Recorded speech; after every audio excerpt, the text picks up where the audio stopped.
Is the United States truly at a crossroads? If it is, some say we should turn back the clock and look at the principles of one of the most popular leaders of our time, former President Ronald Reagan. We talk about the new Reagan Revolution with the son of the former president, talk show host Michael Reagan.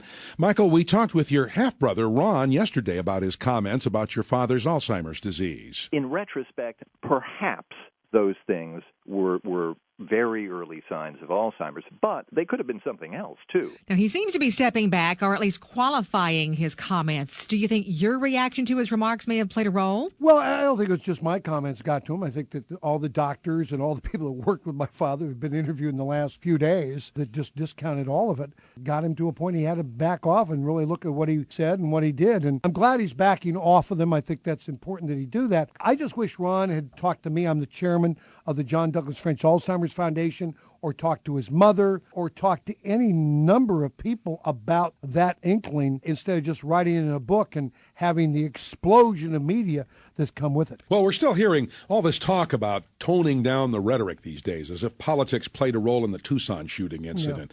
Yeah. When all the evidence points elsewhere, what's going on with this, Michael? Well, you know what's going on with this is politics. It's politics as usual, if you will, that we've got to affix blame somewhere. I remember when my father was shot back in 1981, and I asked Mike Luty, who was the agent in charge of my detail that day, I said, Mike, with all the Secret Service agents, how in the hell does somebody get through and shoot my dad? And he says, Mike, we train 24 hours a day to protect your dad, but we'll never be able to train enough against the crazies. How would your father react to the politics of today? You know, he didn't feel that every time somebody pointed a finger at you, you had to step up and answer it. Sometimes not saying anything was a better answer indeed. What's happened, I think, in America, that Washington looks too much like talk radio. I don't want Washington to look like talk radio. I want them to get things done. And Ronald Reagan understood that. So when people were attacking him personally, which happened all of his political career, he sloughed it off, didn't let it bother him. Nancy used to eat bananas because of it.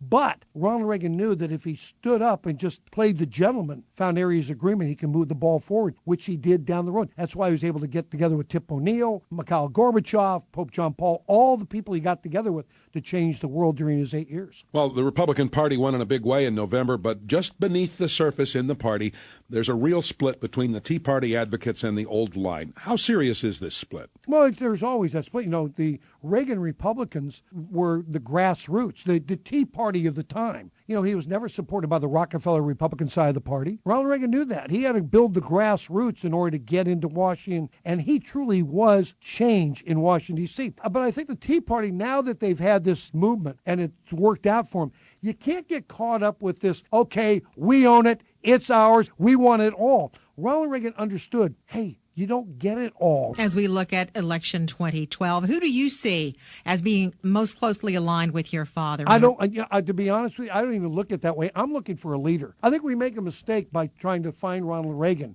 in anybody because they're never going to add up. So who would be your leader? You know, I got to tell you, we don't have one. We really don't have it. The only person with any ideas is Newt Gingrich. I mean, Newt Gingrich is the only one with any ideas.